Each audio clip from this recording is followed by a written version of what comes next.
Good morning. Lakad-lakad lang.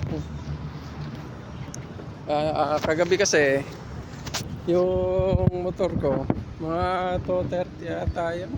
Mga 2:30 may gumising sa akin. Akala ko kung sino. Yung kapitbahay pala namin. Di ko alam kung maiinis ako o anong gagawin ko dun sa bumangga sa motor ko eh. Nasa tabi na yung motor ko eh. Ang masaklap dun siguro malakas yung pagkakabangga.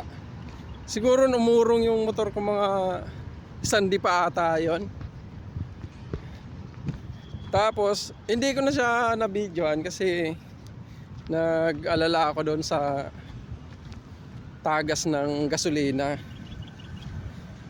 Tinanong ko yung bata, medyo bata pa yun, nasa 15 years old ata yun. Bumangga ng motor ko. Kaya ngayon naglalakad ako. Tinanong ko siya kung anong nangyari. Sabi niya kasi, madulas daw. Yung kapitbahay namin na nakatambay doon sa may gilid, ang sabi mabilis daw magpatakbo. Kasi sa bigat ng motor ko na yun, napatras niya ng mga isang jeep pa eh. Kaya bumangga doon sa may gilid namin. Ginanong ko siya kung okay lang ba siya. Sabi niya okay daw. Sabi niya sa akin sorry daw.